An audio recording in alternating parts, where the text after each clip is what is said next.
let's go. Oh, let's go. Locked on NBA, live on the lottery. Doug didn't like my intro. Oh, let's go. All ready. We're ready for the lottery. We're in the bar. We're hanging out. Who's got drinks? Who's got good luck charms? I've got my Eldon Campbell Beanie Baby. Oh, the Built Bar. Lucky charm. Rylan, host of Locked On Thunder, do you have a good luck charm? The Thunder need it tonight. Oh, they need it, and hopefully we don't see the Thunder before pick 12. But I got my lucky hair tie here. That's gonna bring us good luck. That's two top 4 picks coming. I guarantee it with this lucky hair tie. Two top 4. Matt George, Locked On Kings. You have any good luck charms? What are the vibes you're feeling for the Kings tonight? I could buy every good luck charm on the planet and it would not matter. Even if the Kings get number 1 overall, somehow it'll go wrong. It's good to be here. Explain to us how Vivek's daughter is now like the assistant GM of the G League team now. I need the Matt George. I really want to make some jokes about this. On that story today. Okay, so I was hoping you could explain it to me. Yeah, I mean, sure, whatever, cool. I mean, at least I don't care. Who cares? Whatever. Hey, Matt, speaking of the Sacramento Kings getting the number 1 overall pick and not having any luck, we did a lottery history segment for the Charlotte Hornets on today's episode of Locked On Hornets. If you go all the way back to 1989, the inaugural season for the Charlotte Hornets, they, of course, were slated to get the number 1 pick, but actually fell back 5 spots. Sacramento moved up in 1989 and took Purvis Ellison. Yeah. Never nervous Purvis. How'd that work out? It did not. Oh. Well, that was the last time the Kings had number 1 overall, but it's okay. They say first the worst, second the best. And when the Kings get number 2 overall, they did. Oh. Well. How did it go last time for you? How did it go? Can we talk about something else? Oh, man. All right. Which team needs to win the lottery tonight? If we start looking at some of the odds here, Houston's number 1, Orlando 2, Detroit, Oklahoma City. But all these teams have a shot at number 1. Which team needs it the most? Rylan, is it the Thunder? I think that the Thunder could use some luck after not getting any last year in a historic draft class. However, if you don't get luck, it's not like the Thunder are just in this doomsday scenario. They still have a ton of draft picks to go and try to trade up or move around in the draft. And also, wouldn't be the worst thing in the world to stay bad next year and try to go for Victor. So I don't think the Thunder are in desperation mode for the first overall pick, but obviously it'd be nice to have. Jake, could the Pelicans get a number 1 pick? Do they need it? They don't even need it. This team was in the playoffs.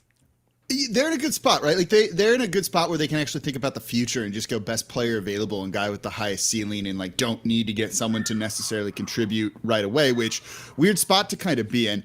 I don't know. I think like a team like Orlando kind of needs it, right? Like who are they totally building around and who is their centerpiece? And I'm not sure they have it just yet. And maybe this is kind of like, I look at a couple of these teams from that kind of perspective, like who needs the guy?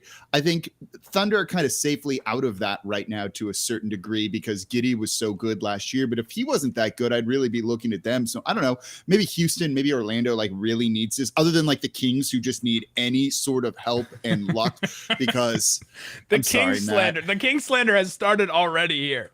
It's gonna be But speaking of the Houston Rockets, speak of the haircut, Jackson Gatlin joining us. Jackson, what's up, guys? Is that why you were late? You were getting your haircut? No, Nick refers to himself and myself as the haircuts of Locked On, and it's always whenever we get together on a pod, we look at each other and we're like, "Yep, there's the haircut." And then, ironically, the other day, got together for a Locked On Mavs segment, and we were both wearing hats, so the haircuts were hidden from the world. Jackson, do the Houston Rockets need to win this lottery tonight, or where will you be? Would you be happy with the top 5? Would you be happy with top 3? Where's your like threshold of happiness tonight?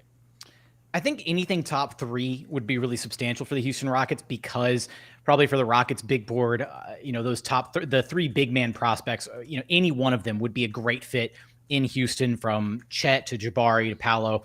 Doesn't matter. As long as they're top 3, they're good. Do they need to win the lottery tonight? Absolutely not. I think that the Rockets are in a place where Jalen Green, especially the stretch that he had to close out the season, kind of erased any concern, I should say, about him not being the cornerstone moving forward. They're not still searching for a cornerstone piece. If they can get one, great. If they can get another dynamic player, absolutely awesome. But they've already got their next franchise guy in Jalen Green. Ooh, bringing in the star of last year's lottery show, Koo Cahill. What's the deal, Koo Cahill? Koo, can lightning strike twice for the Pistons tonight? Hell yeah, it can. It's going to. We all kind of hope it does, probably. Will you have the same kind of reaction that you did last year?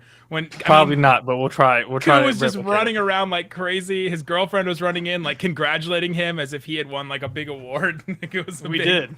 We won a very big award. A very big award.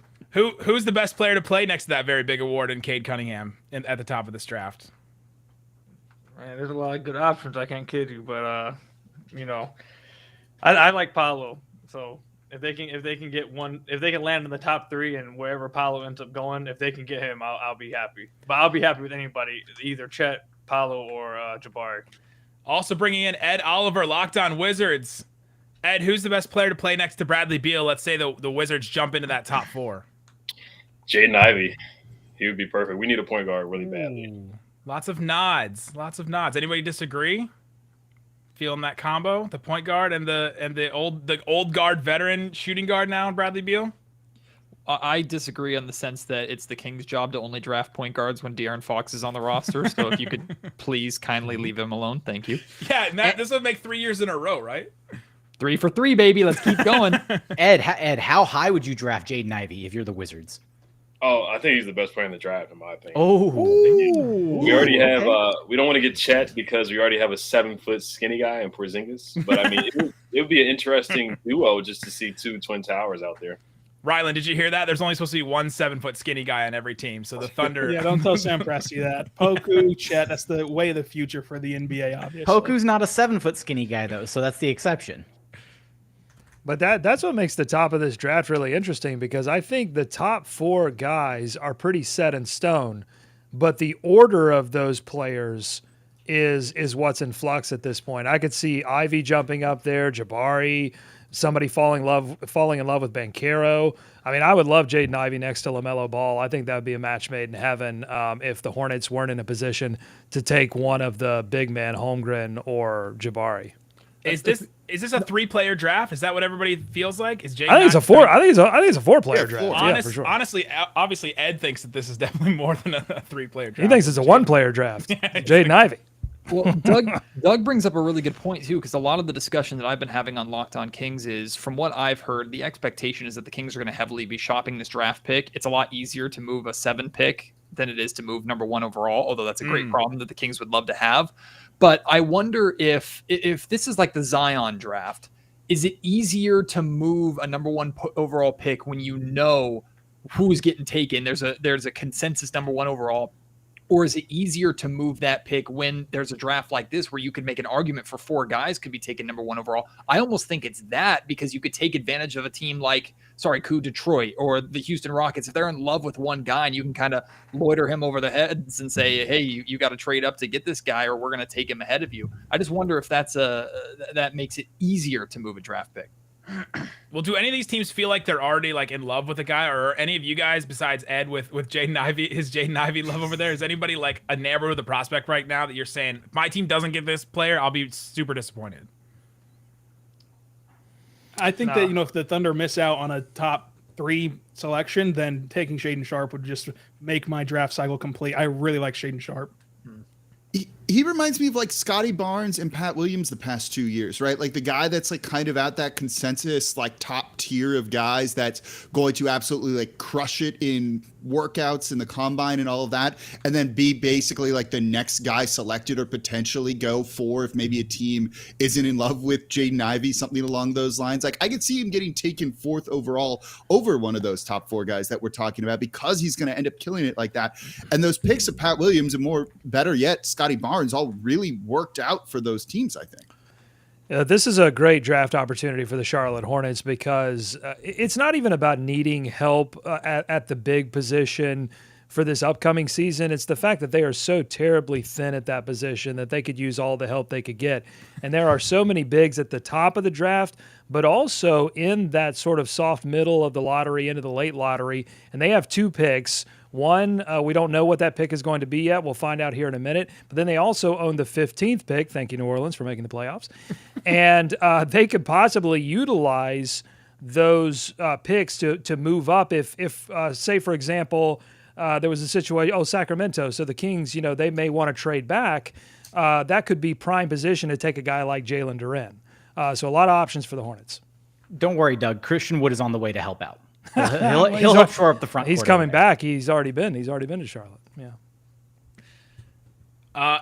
Who's the number one player in the draft right now? Jabari Smith, 47%, according to our poll on YouTube right now. Banchero is at 29%. Chet Holmgren, 24%. Would anyone take anybody other than Jabari? Jackson would definitely take Jabari. He took Jabari like 4 times on our rapid mock drafts today. I'm taking Paolo. Paolo Banchero.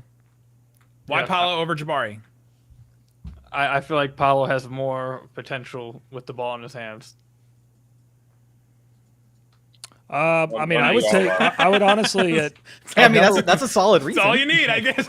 There you go. Yeah, no, I could go on like a 15-minute spree of stuff. Koo does a 30-minute podcast every day, and he's just a better ball handler. The Pistons just got Cade Cunningham, and Koo is already trying to take the ball out of his hands. That's what's happening. He's like, I saw it for a year. I'm already sick of it. Let's get the ball into Paolo Banchero's hands instead.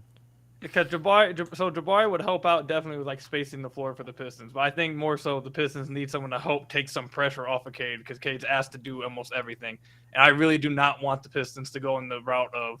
Sorry, Nick, I know you guys are in the Western Conference Finals and it's working for you guys, but I really would like them not to go with the heliocentric offense. So like I would really hope that they like get him some help to create for others and create offense outside of him just getting the ball. What do you mean get him some help, Koo? He's got Marvin Bagley now. Kings Marvin Bagley. Marvin Bagley may not be here anymore, man. He may leave if we can get DeAndre Ayton, man. So he may be on his way back to Sacramento. You mean Europe? Oh, man. All right, bringing in Alex Wolf from Locked On Knicks. Alex, are the Knicks going to get any lottery luck? Is there a frozen envelope tonight? Frozen ping pong balls? Like, how does it work tonight? No, I'm just here to like crush one beer and then get out. I mean, who's drinking? Anybody got? Oh, I heard. I get fired from Locked On NBA later tonight. No, just go nuts. Just hang on. Get some ASMR here. I mean, I was told this is supposed to be like the bar, It's a Sprite. Like, I'm sorry. I'm letting the team down. We're in the Jabari. It's a Sprite. Oh man. All right, if you're watching this, subscribe to all these great shows on wherever you get your podcasts. We're all on YouTube. We have the Locked On NBA Big Board show all the time as well. Stay up to date with all 30 teams with draft analysis, podcast, YouTube. We will be telling you the picks. We can't play the footage, like show you. It's just a list. Like, guys, all we're waiting for tonight is a list. Does anybody think about that? And is like, this is such a weird night that we hype up this list so much. Hey, it's the biggest night every year for us, damn it. So leave us alone. Yeah, this is our playoffs, Nick. Okay, leave us alone. Who has the biggest? Yeah, that's. Who has the biggest make or break night tonight? Is it the Thunder? I think it's the Magic. It's got to be the Magic, right? I think it's kind of the Magic. Could be. Well, the Magic can only fall to 6 though. But if they do fall to 6, like that's a pretty big. They need one of these top prospects in the worst way. Like if they could get the number 1 tonight, that would be huge for them. Like I already made my case for why Houston doesn't absolutely desperately need the number 1. And I think we can look around and there's franchise type guys for a lot of the organizations that are present and accounted for right now. The Magic don't necessarily feel like they've got that guy yet. And I think that, walking away with a Paolo or a Chet or a Jabari, whoever they feel is their number 1 guy on their board would be huge for them tonight. And if they miss out on that opportunity, oof. Do we feel like these guys are like number 1 guys? There's not one guy that's standing out to me like, all right, this dude changes the Magic and you can like build around him like a Luka, like a Cade Cunningham. I think some of them have that. Like Banchero seems like he's going to be a really solid guy. He might not be like there's a chance like some of them I think are all NBA level if things absolutely work out for him. I just don't know if they're going to necessarily look like that in year 1, but like Smith is going to be an excellent scorer at the NBA level too. And Chet has the makings of what you kind of want in like a modern NBA center with shooting and defense too. So I think there definitely are guys that you could kind of build around, but I mean, I get what you're saying. I think that's somewhat fair. Anybody else feel like they're definite a number? Who's the number 1 like definite going to change a franchise player? Chet Holmgren. Shaden Sharp if he works out. Ooh, feeling shade and sharp. All right, welcome in Chris Manning. Chris, your night is going to be real quick here on the Draft Lottery Show. How dare you? How dare you? Could be. The Cleveland Cavaliers, a franchise with a storied history of bucking the draft odds. Lest we forget, 11, I believe, to 1 for Kyrie Irving. We can forget the Anthony Bennett draft happened. We could just. I never have. I never have. Secondly, they jumped. And all I'm saying is, if you want a little chaos, a little, maybe Charlotte, maybe Cleveland can hop up there. We can create a little drama here. I'm down. What's the weather like in Cleveland right now? It feels like it was like a 40-degree day that Chris was like. Chris just got mad at today and came in like real fired up. 65. Evan's not here. I'm in a great mood. 65 degrees. Warm, going a nice walk outside. Cavs, the host. I love Evan, but I just like jabbing him and getting him going a little bit. But no, it's a beautiful day in Cleveland. Evan Mobley's taking videos of him taking threes. It's all good vibe. He said it's a beautiful day in Cleveland. It is. Hey, if I may, Cleveland, good city. Good city. That's not what Joakim Noah said, but I was gonna say. Oh, Can Jake do a caw noise? The comments are going crazy. I think I have to, right? Like I'm looking at the comments here, and it's just the chat wants the caw. Caw. Flop up? I don't know. I got a ton. I was going to move my arms like a wing, but I didn't really want to do that. Okay, you don't deserve a good pick, period, now. No, you all want this pick to jump up to number 1 because it's technically the Lakers pick, and that would be pretty funny. Absolutely not. Anybody? Absolutely not. I think they have to give the pick back to the Lakers for that caw. I want let the pick jump up to number 1 so that the Pelicans can squander another top talent. No, we're not gonna do that, Jake.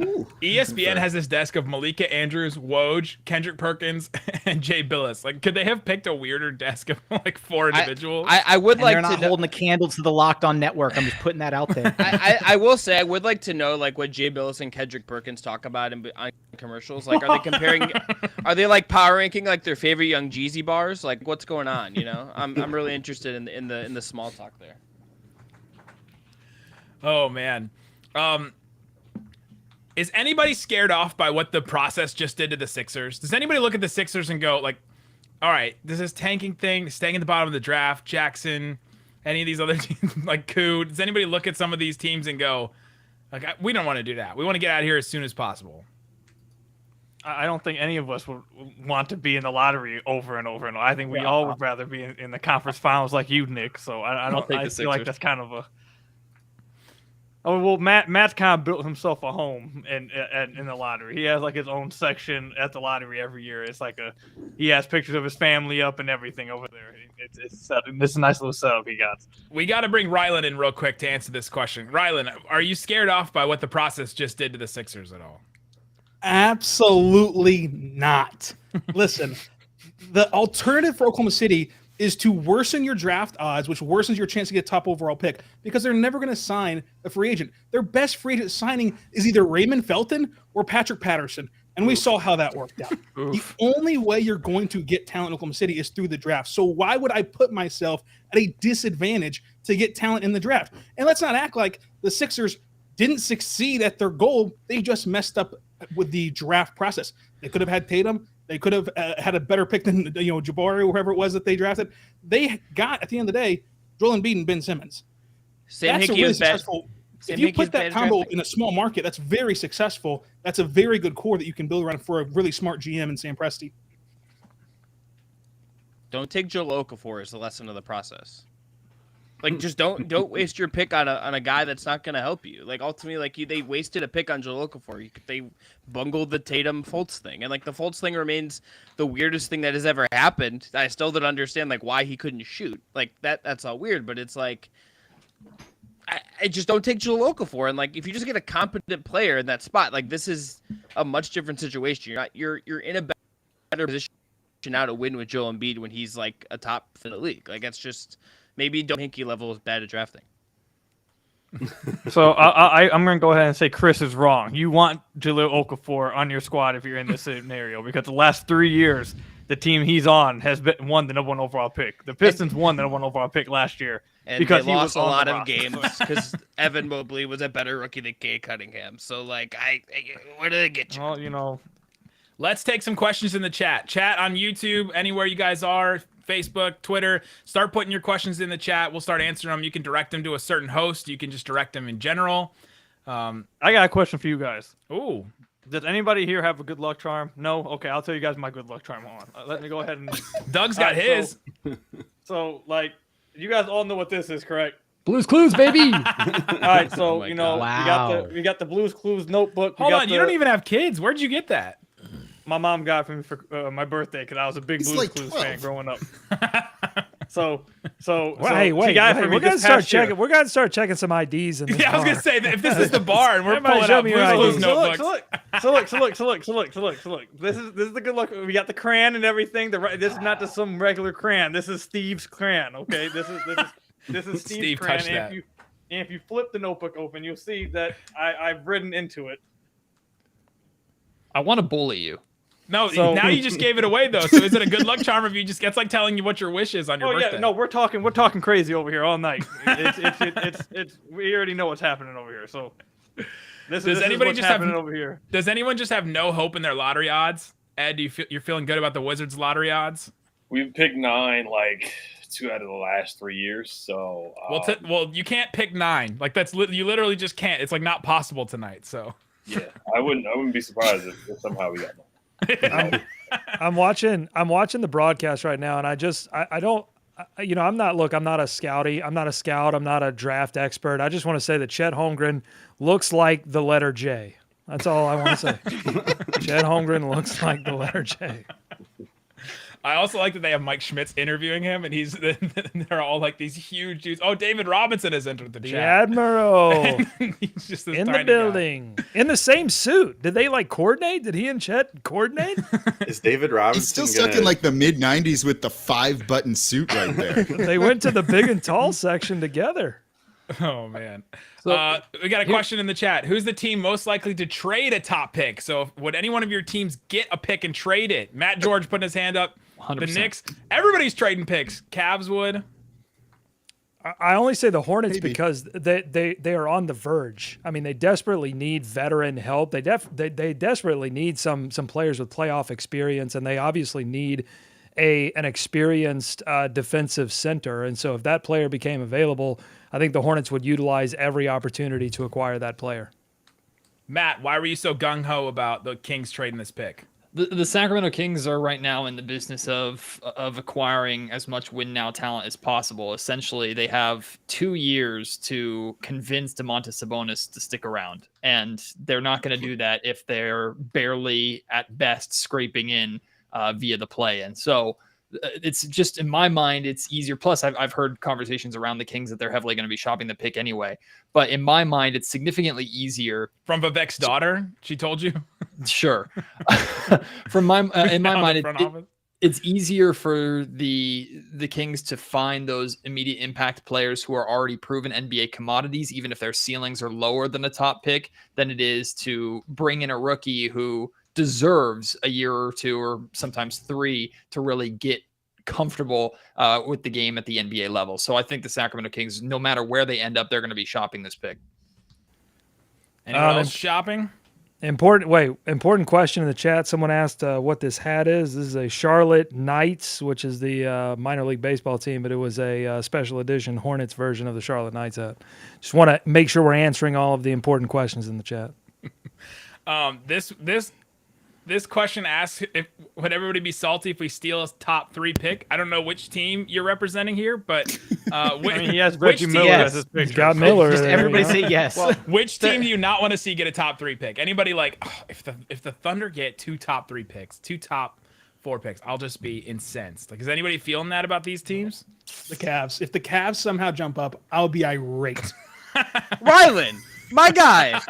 What the heck? Chris, It's- I love you, Chris, as a person, but Yeah, the I- Cavs have had too much luck. Here's the thing. 2.4% chance for the Cavs to jump up to in the top 4. 0.5% chance for them to get a number 1. So if it does happen, number 1 overall, there has to be some kind of like money being laundered in Cleveland, right? There's just no way. Dan Gilbert does have lots Yeah. of money, so No, hold on. Yeah, Cleveland's had too much luck. Sorry, Jake. The Pelicans have had too much Yeah, luck. get the They don't Pelicans deserve out it. of here with their top Well, four. The Knicks. It David would be Griffin, funny, though, David for the Griffin might be Lakers like to a wizard. Is the thing. Hold on. Like, Yeah.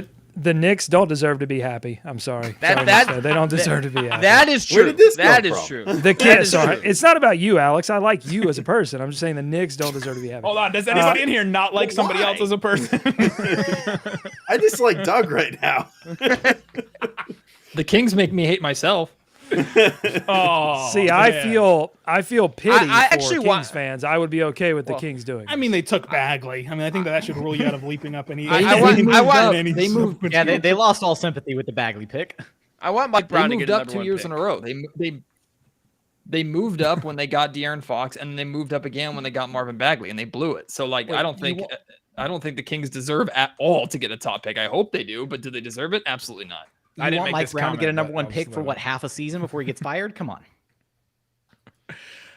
So Wait, can I pose a question to Jake real quick? it depends. Jake, if the Pels move up to number 1, would that make it more or less likely that Zion demands a trade to the Knicks? Hey, put your hand up if one of your players has been rumored to go to the Knicks at some point and it just never ever happened. Like, Colin Sexton. That's yeah. why I raised my hand when it Several. said, I'm would gonna your raise team both trade the hands. pick? I've had Like, several. no one's going to the Knicks. that's why I raised my hand when you said who would trade the pick, though, because like I feel fairly certain that if the Knicks jump to number 4 or something, like it's going to be like when the Lakers jump to 4 and then immediately use that in the AD trade, like some, crazy twist of fate. The Lakers are trying to acquire a star and then get the 2% chance of getting the number 4 pick. Oh, what do you know? Like, I don't know. Maybe that is the frozen ping pong ball. I don't know. Which team in here did the most, or which team in the lottery, I guess, did the most egregious job of tanking? You can take that however you want. The Oklahoma City Thunder. Okay, but The more than Thunder? the Blazers? Yeah, the Blazers yeah, were come pretty on now. bad. That's the fair. Thunder. The No, Thunder's Portland's whole my team. If yeah. Portland wins the Granted, the Thunder lost by 73 points this year, but so did the Suns 2 days ago. How are we defining Wow. egregious tanking, though? Is egregious tanking if you do it well or if you do it really poorly? That's what I'm saying. You It's can all get poor. up to interpretation. Oh, I think the Knicks did it poorly. Tibbs can't tank. I think is the method. I Is know. the you can't yell ice at that volume of your voice and tank. Like it doesn't work. They don't compete. Well, he's just trying to ice the ping pong balls so that we can pull out the frozen envelope again. The person I would be happiest for in terms of order in winning the slaughter, and I want to know what you guys think about this. It's Mike Brown if they won, and Dwayne Casey. Those are the two people. Just guys that have just kind of done everything correctly and like been very solid and dealt with some stuff. Like think about the teams Mike Brown has had to coach for a second. Like that guy deserves to be able to hey, I get Jabari Smith on my team now. That sounds great. Who has the best person representing them? Like, who has the best representation? Which team? We have Nick a dude. Collison. We have a Nick dude with the mask. Thunder legend Nick Collison. We have a only dude with the retired mask at jersey the in Thunder lottery. history. Nick Collison. Dude, we have Worldwide Wes. I mean, I actually don't know if there's a better option. Yeah, but Dame, give her- Dame, so Dame wait, is hold on, Dame is there. Worldwide The West- answer is Dame. It's Dame. Dame's there. Yeah, they're interviewing Dame right now, which is why I was saying that. But Worldwide West doesn't do any interviews, and yet he'll go and be the representation for the lottery. It's like, I can get out of the interviews if I just do this. Yeah. What if Portland moves up? Hope Berman from the Post is there. What if Portland moves up and Damian is essentially sitting in on his replacement selection? That'd be pretty crazy. Do we think Lillard is going somewhere? That they tanked enough? He had to have signed off on all of that stuff, though, right? Like, I mean, he's there there's tonight. no- Doesn't that show a sign off of some point? No. Yeah, like they're not going to trade CJ McCollum without checking it by Damian Yeah. Lillard first. It's I a would chance to be imagine. on television. You never pass up a chance to be on television. It doesn't matter what team you're going to be with next Yeah, year. he's doing a halftime performance during the lottery. That's why he's there. Maybe. See, my pick watch was that. hope Anderson not. Varejao. I'm just happy to see Anderson Varejao. I love just seeing Still it. Well, there rocking he the is. They hair. just showed him Still too. rocking the I hair. did look for my Wild Thing wig from like way back in the day, but could not find it. So that was unfortunate. I was gonna wear it, but alas. PJ Washington looks really happy to be there. He looks tired. He looks like he might need a nap. PJ looks like Amigo right there. Amigo, one of them. A Migo, one singular Migo. One singular Migo. I just have to point out this poll that you put up on the live feed. Who should go number 1 overall? It is dangerously close. Paolo at 36, Jabari at 35, Chet Holmgren at 30. I mean, that's crazy. That just goes to show you. I mean, I think that's what's going on in front offices right now. I think this is it's going to be really tough to figure out who's going to be the number 1 overall pick. So, gotta say, Sabonis, his hair, immaculate, looking really good on this broadcast. Like A+. And I didn't even put Jaden Ivey, Ed's guy, in there. Ed, you'd still pick Jaden Ivey? Jaden Ivey's still your guy. Should I end the poll and restart it with Jaden Ivey? Yeah, definitely. He's got a shot. No, seriously though, he has a shot. Because I think there's a long way to go, and I think there's, depending on how this all shakes out, there absolutely is one of these 14 teams could absolutely fall in love with Ivey. He's got Ja Morant potential. Oh, seriously, yeah. I mean, they could look at his athleticism and get wowed in a workout. Clip that for the social. Is anybody else's heart racing? No. No. Tired is take that for wired is clip that for the social. There we go. This, by the way, the lottery's so great because there's so much buildup and then it happens so quickly. So I forget fast. every year how quickly this all occurs. Yeah, we're gonna kick some of you guys out here real quick. I just want to say I love you. I just want to say I love you all. Before I get kicked it was out. It was good to see everybody. Hope everyone's doing well. It's so nice catching up. They're about to reveal some picks here, and as soon as that happens, we're gonna send our guys off that get the pick. And then they'll go do an interview that'll be posted on their YouTube channel. Then they're going to go do their own shows, their live shows, all that. And then I'll stay on with the teams that are still on. Whoever's in the top 4 will stay on, and we'll continue through the commercial break. So who's got the raise your luck charms? Where's the the bear? I'm using mine to ward off spirits. I'm just shaking it around the room. Oh, the bobble. Balotelli. It's the most horrible Amari That's so Stoudemire close. bobblehead of all time. Am I ahead of That's y'all? I'm terrible, seeing this picks Let's already. go. My favorite Did not Tatum. jump All up. right, Chris, get out of here. Chris is gone. The Cavs get the 14th pick. I think my stream's a little behind, but Yep. Charlotte's gone too. 13th. Charlotte are out of here. The Oh. Hornets. You don't want to see So- Memphis at 11 if you're New Orleans here. Ooh, that's a big thing. The Thunder. All right, here it comes. Clippers Moment of pick truth. didn't leap. That's brutal. Thunder get the Clippers pick. Come on. Yeah, that's about right. It's chalk so Chalk far. so Envelope far. even got Oh! stuck. Oh, I thought that was like a sticker on top of it that was supposed to be a different team on that Knicks Okay. page. Bummer. Going chalk so far. Alex, go do your interview. Yeah, peace. Chalk so far. The Wizards are not drafting 9th. Ed can go clear. Come on. The Spurs. Chalk so far. The Spurs in 9th. Chalk so far. All right. Goodbye, everybody. This is Pelicans ridiculous. keeping that Knicks This is pick. ridiculous. Oh, that's a Kings there, right? Oh, this is ridiculous. Yeah, Kings are in the top 4. Oh, the Kings moving into the top 4 because Portland moved down. Sacramento moves up into the top 4. Two more. Okay, let's go. Thunder top 4. Ryland, yes. Ryland's We night.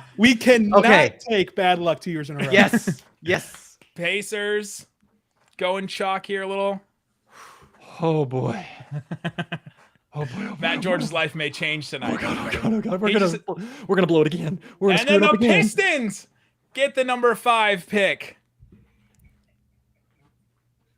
That means it's down to the Kings, the Thunder, the Magic. Can I just say that there's a lot on the line right here, including a Nick Collison statue? Nick Collison promised Sam Presti he would get the Thunder draft lottery luck. And Sam Presti said, if you do that, I'm giving you a statue of you holding ping pong balls, not of you playing. Matt George, what would a number 1 pick mean for the Sacramento Kings tonight? It would be insanity. It would be so big for the organization. It would be a long-awaited. Well, I can't even say that because really they got their basketball gift from the gods in 2018 and they blew it. So this would be their get out of jail free card that they don't deserve. But Monty McNair, he's been 2 for 2 in his drafts to this point, drafting both Tyrese Halliburton, who's no longer here, and Davion Mitchell. So. But those are late lottery or like 9 and 12. Like that's not number 1 overall. If the Kings get, I mean, regardless, they're in the top 4 now. Unless they trade the pick, they absolutely 1,000,000% have to get this right. And based off their track record, That's a big ask. Jackson Gatlin, what would a number 1 pick mean for the Rockets tonight? It would mean a continued expedited version of this Rockets rebuild, right? The quick turnaround from where they were at with their transitional year, having to move on from the James Harden era so abruptly, all of that to leverage what they did into this past year where they picked up 4 really talented rookies right out of the gate, number 2 overall pick in Jalen Green, the pick that didn't convey to the OKC Thunder. If they can get a number 1 overall pick this year in this year's draft, pairing that with Jalen Green and the already exciting crop of rookies that they have means that this Rockets rebuild could be a lot faster than a lot of people anticipated. Rylan Styles, is this a Thunder win already, getting into the top 4 and staying in the top 4?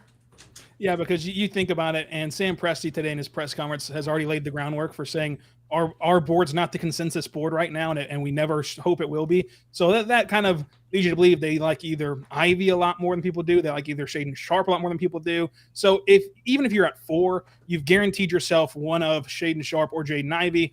You also could trade back and pick up somebody who loves Jaden Ivey and you love Shaedon Sharpe and you swap back to 6. So being at 4 is huge. Just to stay put would be great. And then, of course, leap up to the top 3, you'd have your pick of whoever's left. If anybody's ahead of the Thunder, I hope it is the Kings because at least they will mess it up. We already know that it's going to be one of the Orlando Magic, the Houston Rockets, the Sacramento Kings, and the Oklahoma City Thunder with the number 1 pick. That's your top 4. The Kings moving up. That's the only thing that has really changed so far. I'm going to get my good luck charm really quick. We're waiting until the end of the commercial. He's going to go get his Mr. I don't believe in luck charms over here an hour ago. Now all of a sudden he's Bobby McGee luck over here. He starts to believe. He starts to feel like he... If you don't believe, you shouldn't be here. Matt George is starting to believe. If you're listening, watching right now, if you want to stay locked on the NBA draft, we have you covered with all 30 teams, daily analysis from our draft experts on the Locked On NBA Big Board podcast and YouTube channel. Rafael Barlow's got you covered there. As far as all these great 5-day-a-week podcasts, Rylan Styles and the Locked On Thunder, Jackson Gatlin, Locked On Rockets, Matt George and his adorable baby on Locked On Kings, bringing the good luck. It's our first draft lottery. We're going to do it. I had this question locked and loaded. Guys, how old will Matt George's kid be the next time the Kings make the playoffs? Hopefully not dead. 1 year, 2 years? He'll be legally allowed to drink. 3 years old. I'll be optimistic for Matt. I appreciate that. Oh man. Oh, Richard from Locked On NBA Big Board is saying, why change what works? You just change. It's like when you walked around your seat during a game. Like you just kind of changed your luck right in the middle of this. Oh man. We are so close. Who's the most nervous? What's up? Does anybody have a bad result that could happen? If you get number 4, that's a bad result. 4 is definitely suboptimal for I think almost probably anybody of this current group, just because the big 3, the 3 big man prospects at the top are kind of clearly ahead on most people's boards compared to Jaden Ivey and Shaedon Sharpe. So 4 is still nice, not ideal. The Kings got 4th. The Thunder in the top 3. That's all you can ask for. That's all you can ask for, folks. That's all you can Rockets ask for. Rockets top folks. 3. Come on, let's go. Matt George, Kings get a number 4 pick. It's a win. It's a win regardless. Rockets 3rd. Thunder will have the choice of either 1 or 2. It's already been reported. Mark Stein says the Orlando Magic have won the NBA draft lottery. We'll take 2. Okay.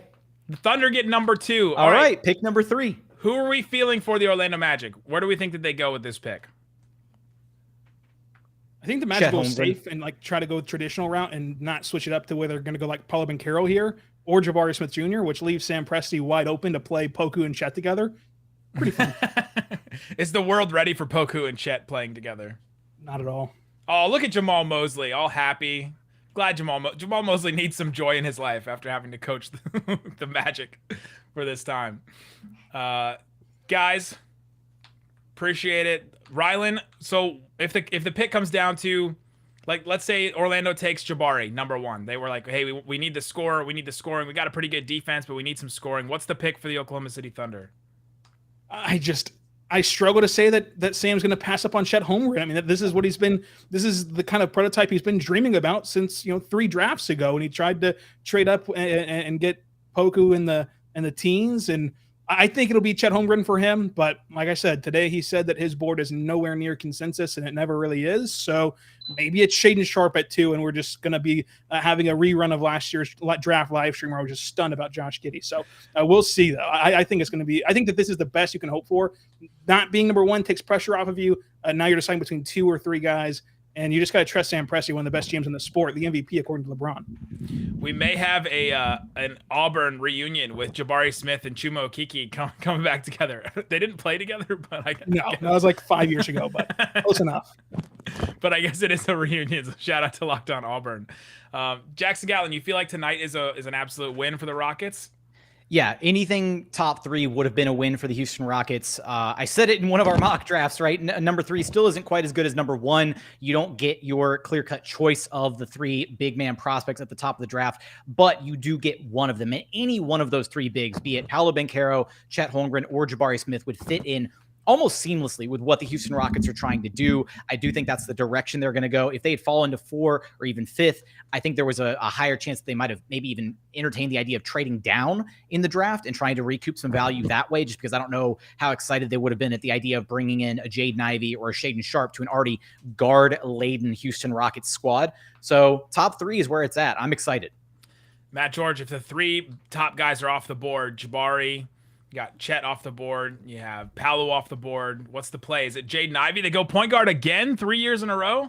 Monty McNair has shown that he does not really care. Best player available is who he's going to take. I'm certainly hoping that one of those 3 slide to 4 because all 3 of them both are top talents and they fit a position of need for the Kings. But I still think like the 4th overall pick has a ton of trade value. Do not be surprised at all. You too. Do not be surprised at all if the Kings trade this pick.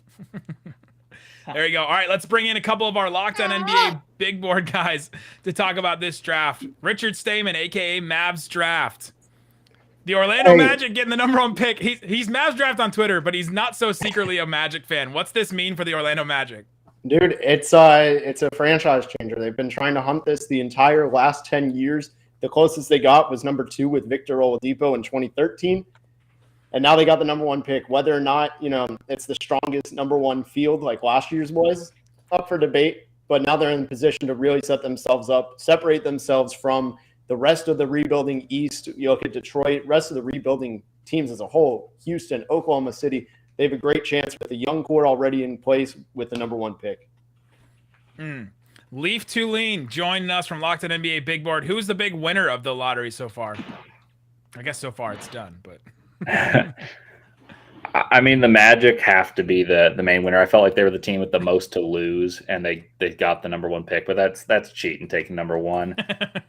I also think that the Rockets and Thunder being 2 and 3, and I know this is not terribly entertaining saying 2 and 3, but this is big for both of those franchises because the Thunder have an archetype that they're trying to follow, and they have the pieces in the backcourt, and that allows you to have one of those 3. And if they wanted, they could take Jaden Ivey likely at 2, but they could have their choice of 2 of the 3 bigger guys, Chet, Jabari, and Paolo. So I think that they're the 2 other winners because they have formulas in place.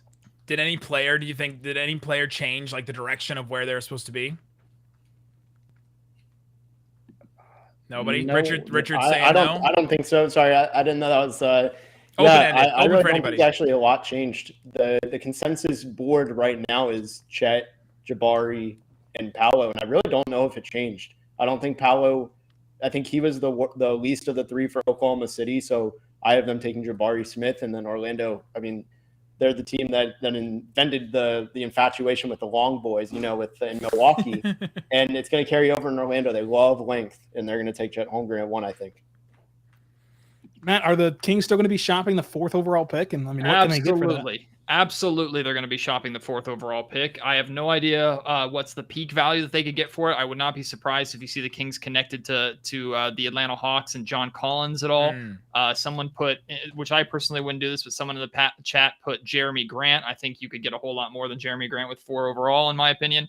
But yes, the Kings are going to heavily shop this pick, but they're going to make a move that ultimately makes sense. And in the end, if your consolation prize is one of those top 4, even if it is Jaden Ivey, there are ways that you could theoretically make Ivy work with De'Aaron Fox in the backcourt, although Fox and Halliburton, we know how that went. So it's a humongous win across the board for the Sacramento Kings regardless. But if Jabari somehow falls, it's not going to happen. But if he does, like, that would be probably the biggest win case scenario.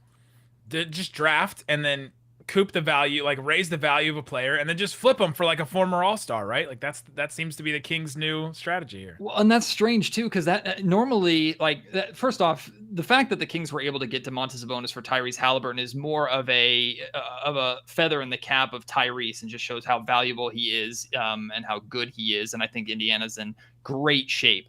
But like, the Kings, if they're going to trade this pick, they want to do it before draft night, because trading the pick before you select a player has infinitely more value than if you select Jaden Ivey and then try and move him to a team that wants him, even if that team is the Washington Wizards, which apparently love the idea of him. So I think there's a very good chance that we go into draft night and the Kings aren't at 4. Richard, Leaf, anybody, actually open-ended anybody. How many players in this draft you think will absolutely change a franchise? Like, the player gets drafted, it's like, oh dang, this is a guy that comes in and all of a sudden our trajectory is changed. Like, Chris Duarte is a kind of one of those players that just came out of nowhere and all of a sudden it changes the Pacers a little bit. Well, if it's not, in terms of just franchise changers, every year there seems to be at least one. The talent in basketball is too good to say anything less than one. If you're talking about those top end guys, the superstars of the world, I'd guess 2, just because that seems to be pretty normal. There's a lot of superstars. The talent gets better. I would say there's 2. I think one at the top, and then somebody who isn't like, he's not going to be Isaiah Thomas or something, but somebody who goes a little bit later in the draft, maybe the middle of the first round, ends up another superstar. We got a trade request in the chat. Jason says, would the Thunder do 12-34 and Dort for number 4 to the Kings? Let's do that. Let's talk that trade out right now. Rylan from Locked On Thunder, Matt from Locked On Kings. You guys feeling either of that? Look, I mean, I don't know why the Kings would do that, but for the Thunder, that would be a slam dunk, considering the fact that Lou Dort's entering the last year of his contract. Sam Presti seems like they're not going to heavily discuss a contract extension until the 2023 CBA gets figured out and everything like that. So you're heading into a contract year for Dort, and then you get picks 2 and 4 in this draft by moving up a high second and a mid lottery pick, and you got to give away Lou Dort. But you turn that into, say, Chet Holmgren and Jaden Ivey, or Chet Holmgren and Shaedon Sharpe. That is a huge haul to put next to SGA and Josh Giddey. Joining us remotely from a really loud area, Philip Rostenreich, host of Locked On Magic. What's the feeling in Orlando right now? It is complete jubilation here. I'm actually at the official Orlando Magic watch party. I'm being shouted out by people here. It was just complete jubilation. It's been a long time coming for this Magic fan base to have an opportunity like this to control their own destiny, as I'm going to put it here for the next 24 hours at least. It is a wild night here in Orlando, and hopefully the party's just getting started into June here. What's the scene look like there? What's the party looking like? It was loud. It's as loud as I've heard Magic fans in a very, very long time. Playoff level intensity. We've been through this several times. But every pick that came up was just a huge cheer, maybe some sighs of relief too. But it's I don't think the Magic fan base has picked who they want yet. They're just soaking it in that they have the number 1 pick. Who's your selection right now? Is it a guarantee that somebody will go number 1 for you guys? I'm sorry? Who's the pick for you? I've been saying Paolo Banchero. I think that the Magic need someone that they can just get the ball to and score, someone that they can kind of orbit their offense around. You look at this team; they haven't had 20-point scorers since Dwight Howard left, except for Nikola Vucevic, I think, for 1 or 2 seasons. They just need a guy who can get them some buckets. You watch the playoffs right now. You need guys who can create off the dribble. Magic haven't had one of those in a very, very long time. To me, Paolo Banchero is the best guy at that, but I think they're going to give a very hard look at Jabari Smith. They'll probably give a very hard look at Chet Holmgren, but the choice is theirs, and that's all you can ask for. They get Paolo Banchero. What happens to this Orlando Magic franchise? Is their core set, or are you back here next year? I don't think they'll be back here at the top of the order. I think if they get Paolo Banchero, and just with the normal growth you would expect from a young team, you'd expect them to take a step up. I don't know if they'll be playing tournament good. It kind of depends on how quickly Jonathan Isaac can get back from injury. That depends on how much of a leap Markel Fultz takes, where Franz Wagner is, where Jalen Suggs is. They're one of the few teams with cap room this offseason. So they could take a sizable leap to jump into the play-in tournament. But I suspect Magic will be back in the lottery, kind of on the outside, possibly with like 30 or so wins. So we're not, we're hoping for some luck, not counting on it. Philip Rosenreich, Locked On Magic. Go and check out everything he's got there. Thanks for joining us. He's live in Orlando. Appreciate it, guys. We're taking him out, but we're being joined by the great Rafael Barlow, who was there at the lottery. Rafael, what's the scene like there in New York for the lottery? Were there Magic fans that were screaming there? What was it? What was it like?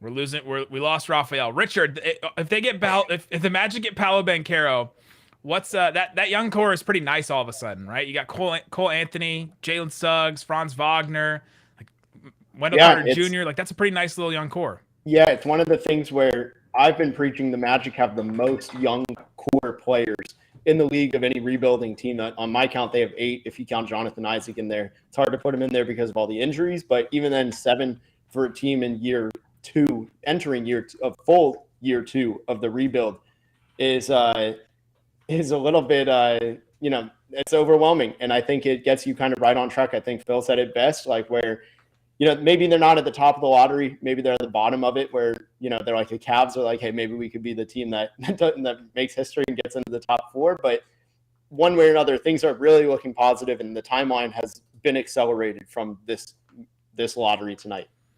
Leif, is Paolo Banchero that kind of franchise-changing player that the Orlando Magic won't be back here again next year? I don't think immediately. I think that's too big of a leap. Leif's let me just rain on all the parades. We let Philip leave before we let Leif answer the question.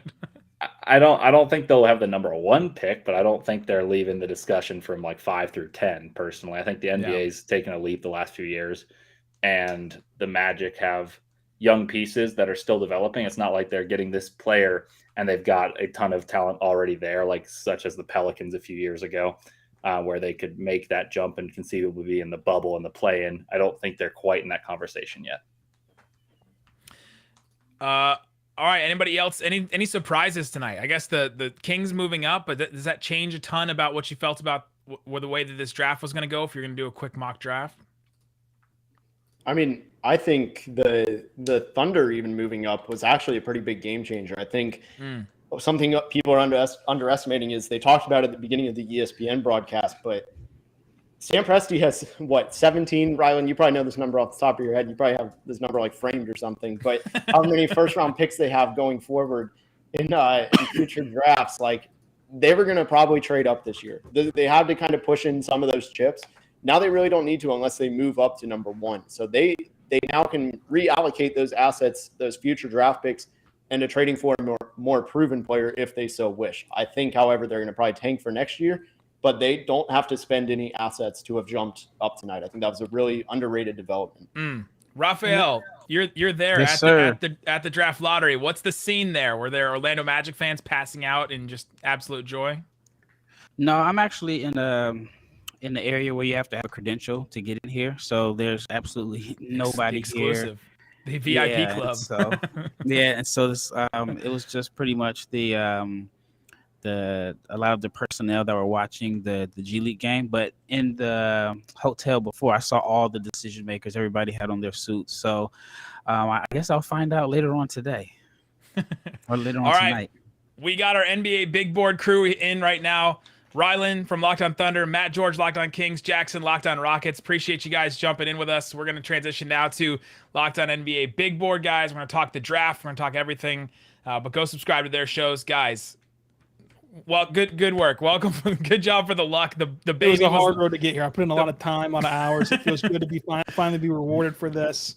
I swear, last year Rylan was almost in tears last year when the Pistons got the number 1 pick. That's true. I didn't have as much hair. I've been growing the hair out the whole time because of that. No. Rylan was in tears when the Rockets pick didn't convey to OKC. That's when he was really in tears. Yeah, true, right. Jackson, I miss DMing you every single day if that pick was going to convey, only for it not to convey. Hey, look, now we're buddy right there at picks 2 and 3, just like old times, right? It's great. There you go. All right, see you guys. All right, now we're going to transition with our Locked On NBA Big Board crew. We got Leif Tulane. He's a grinder watching film. Richard Stamen. He watches more like NBA basketball, I think, than maybe anybody. The guy's always tweeting about the NBA. And Rafael Barlow got all the connections, all the interviews going up on Locked On NBA Big Board. Great stuff. Guys, let's just start with who's the big winner? Who's the big winner of tonight with the lottery? Team, player, either way. Open to anybody. I'll start as somebody who might be wearing the team that won the lottery shirt. It's the Orlando Magic. I mean, I can't emphasize it enough. The team that has been constantly mocked for being in purgatory for the last 10 years finally has a chance to get themselves out of purgatory. This is really, really a big opportunity for them to make that jump into mediocre to good or great down the road. Raphael, would you rather have the pick? Because it seems like sometimes when you get number 2, you get to like, all right, well, now I get to pick the guy that the other team didn't want, or I get number 3. That way the pressure's all taken off of you. Would you rather be the one in the driver's seat to pick one of these guys, or just let whoever is left fall to you? I'd rather be in the driver's seat. I'd rather be in control of who I choose at the top of the draft. It's going to be interesting in Orlando. I mean, so many redundant skill sets, and like Leaf had mentioned on our previous podcast, he believes, and I agree with him that Smith is going to be like a really good all-star complementary player. I don't see him as a franchise guy, and I think that Orlando, yes, they got better. He does address some of their shooting needs, but I still don't think their pecking order is defined. And now, I mean, I think Wagner is a 4, Jabari's a 4, Jonathan Isaac is a 4, and I just think it just kind of adds more redundancy to a roster that was already had a lot of overlapping skill sets. Yeah, it's kind of like just like survival of the fittest down there in Orlando. All right, which point guard is going to work out? Jalen Suggs, Cole Anthony, Markelle Fultz. Like, all right, now they're going to do the same thing with wings. They've been doing it with centers. Let's do a quick mock draft. Let's start right here. Let's do a quick mock with Leaf. We'll go in order. Leaf, Richard, Raphael, and then we don't have to snake. We'll just go every other. So Leaf, the number 1 pick, the Orlando Magic. Who would you take here? Me personally, or what I think they'll do? What you think they should do? Oh, I think I have a better idea what I think they'll do than I. Okay, what do you think they're going to do? No pressure on this, Leaf. I think they'll take Paolo and try to let Wendell Carter and Mo Bamba develop. I think I might just go with Chet though, because they've got redundant skill sets, but you might as well try to go for the best. Richard, the number 2 pick, the Oklahoma City Thunder, now with Paolo off the board. Who would you take? Yeah, I'm not even thinking twice. This is Chet Holmgren's dream spot. Chet Holmgren's best spot is to go to the Thunder to develop with Poku. Him and Poku just get in the weight room every day, just like put in the work, put in the hours, and take what's ours. Yeah, I was expecting like 6 other guys before saying Poku, but yeah, with Poku works too. So Chet Holmgren off the board, Paolo Banchero off the board, Raphael, number 3 for the Houston Rockets. Who are you taking? Let's see who's left. Jabari.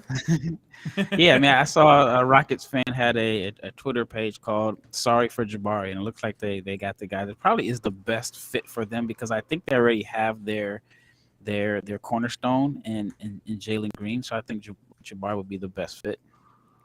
Sorry for Jabari didn't work the first time. Why is it going to work this second time, guys? Dude, I don't think there's an answer. It took me a second, but remember Jabari Parker? That was the whole thing. It was Wiggins or Parker. It was like rigging for Wiggins or sorry for Jabari, and now here we are again. This Jabari isn't injury prone. Is the good thing. So that's the difference. Okay, well, top 3. Jabari Parker wasn't at the same stage in his career either. So it's true. I'll go with Jabari can play defense. This Jabari. Jabari Smith can play defense.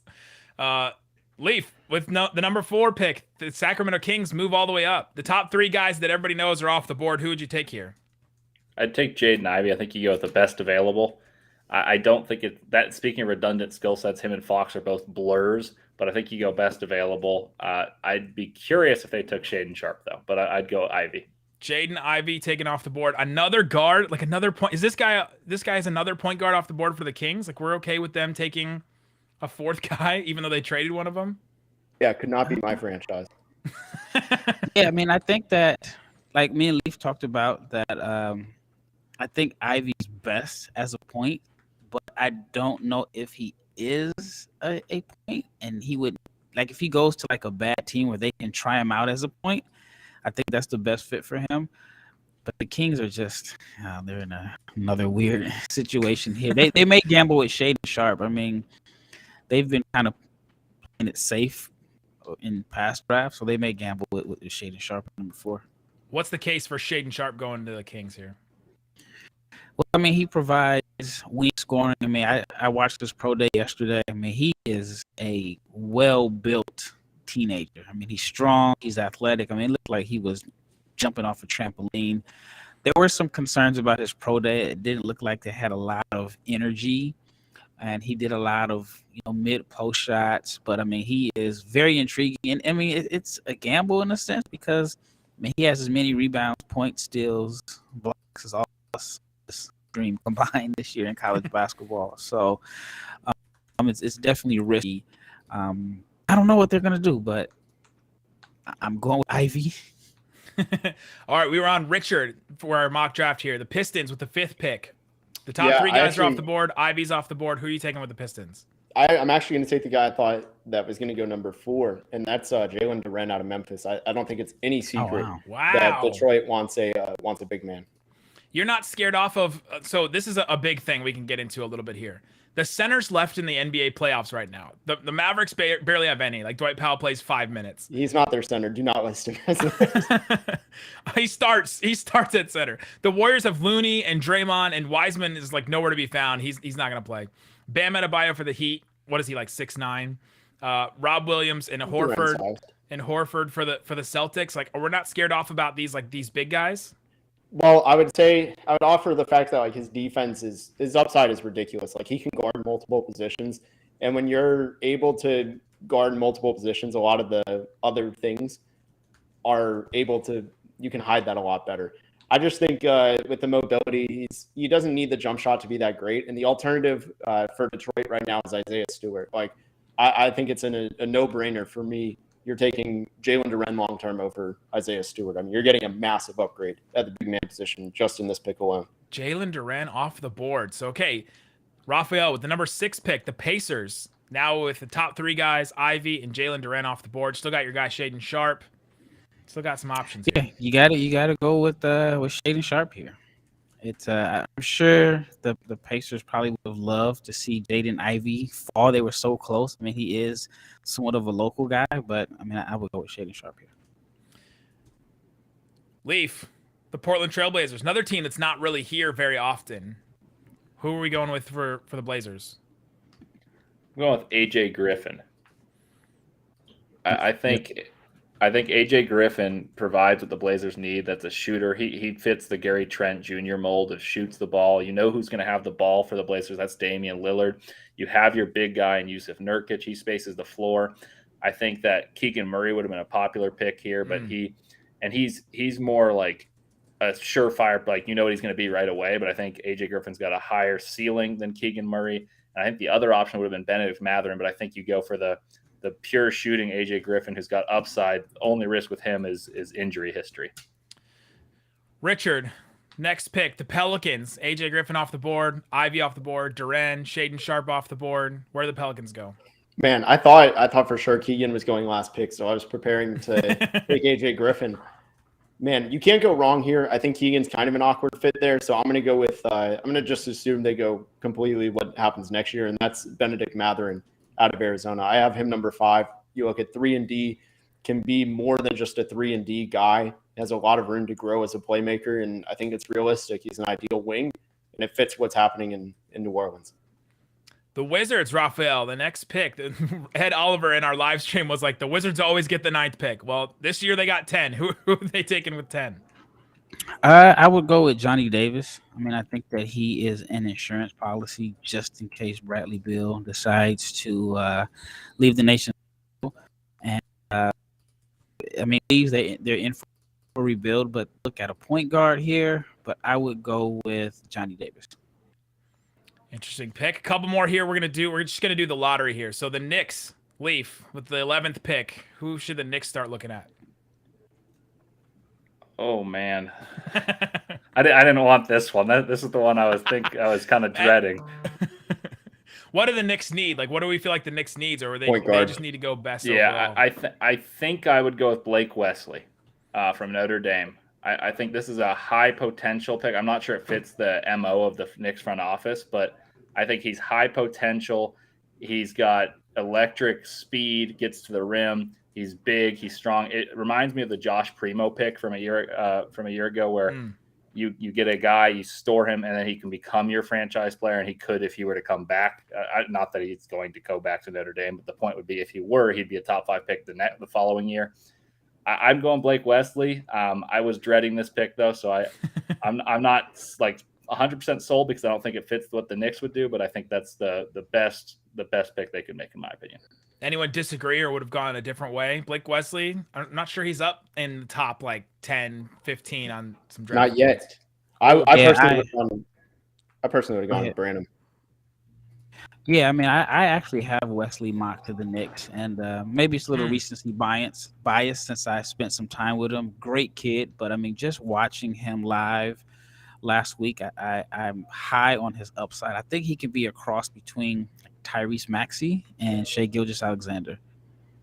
Okay, so a really speedy long guy. Yeah, I mean, he has a long wingspan, creates off the dribble, and I mean, just he has this.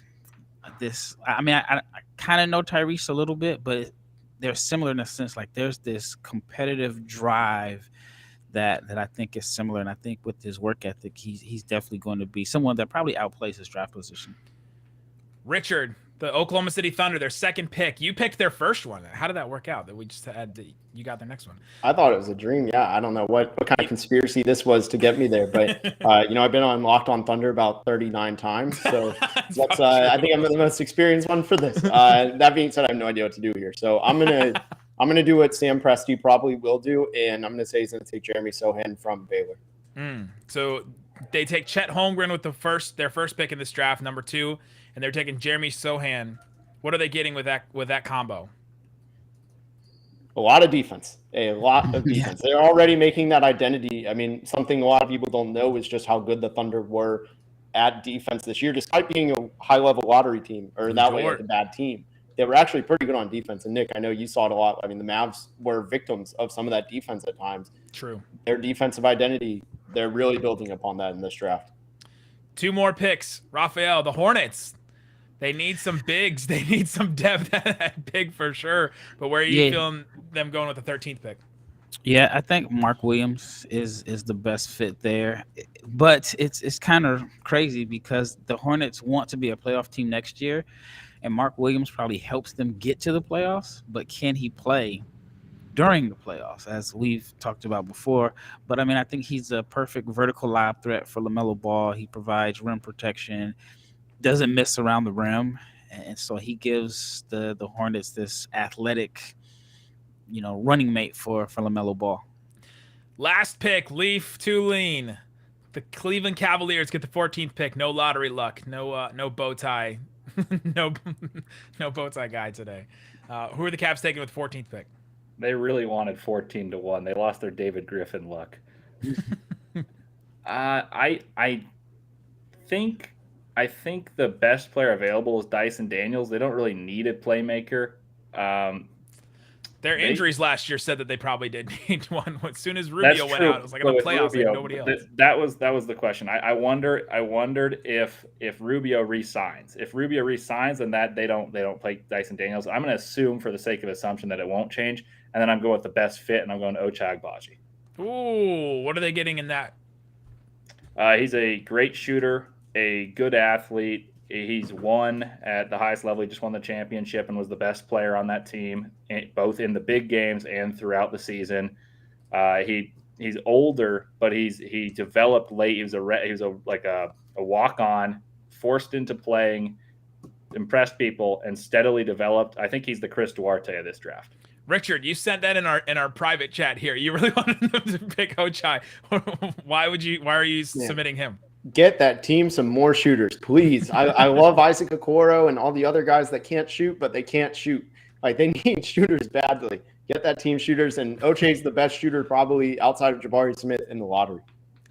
There you go. AJ Griffin and Benedict Mathurin. Hey, he was elite at Kansas. I think year one, he's going to be probably the best of the three of those. Let's end with this question. Raphael, you are the premier expert on international guys. Who are the best international players in this draft? We haven't heard many names in our mock in the top, 25, 30. So I'll give you 4. Nikola Jovic from Serbia, 6'10", versatile, can handle the ball, shoot, rebounds. He's someone that I think could be in the middle of the first round. You have John Montero, who Richard saw, does not pass the eye test. I was just talking to him in the lobby, and an agent says, "Who was that?" And I said, "That's John Montero." He says, "He's tiny," but I mean, he is a crafty ball handler, special passer, and he is someone. Even though he played for Overtime Elite here in the state, but he is from the Dominican Republic, so I consider him an international guy. You have Ishmael Kamagate, who I think would be a perfect fit in Dallas. That is like, if there was like a piece that I could plug in, and I know him a little bit, he wants to be here or in Dallas. I'm in Chicago right now. He would give like not only the Mavs but any other team like a vertical lob threat, a rebounder, a guy that just hustles and plays hard, that does have some as a maybe he sees himself as like a cross between Bam Adebayo and Clint Capella. So I think that would be perfect for Luka. And then I'm missing somebody. Who's the fourth? You got Gabriel Procida. You got who's the fourth one that's supposed to be in the first? Oh, Ousmane Dieng. Got off to a terrible start this season, but he's 6'9", 6'10", can handle the ball. It's just pretty much what everything NBA teams are looking for in a wing. Has the length, and I mean, he could be someone that could be like a secondary playmaker. And he was projected as a top 10 pick coming into the season. Got off to a slow start, but it actually would not surprise me if he ends up in the lottery just because of his tools. Yeah, there you go. Oh, sorry. Go ahead. I was going to say, Jang, just to emphasize how bad and good he was in the start of the season. First 11 games, 4 points a game on 25% shooting. After that, the 12 games after, 13 points a game on 48% shooting. So it was a tale of two seasons. You're going to see the numbers are not good, but just kind of look at the context in that one. Yep. There's some of the international guys. We got the mock draft already up. You can go subscribe to the Locked On NBA Big Board podcast. Daily NBA draft content from these great guys. Raphael holding it down with great interviews as well. And get ready. Your team's going to draft one of these guys. It's going to be a big deal. Guys, go make some more content. Yes, sir. Thank you for having us on. There you go. That's it for us on the Locked On NBA Draft Lottery Show.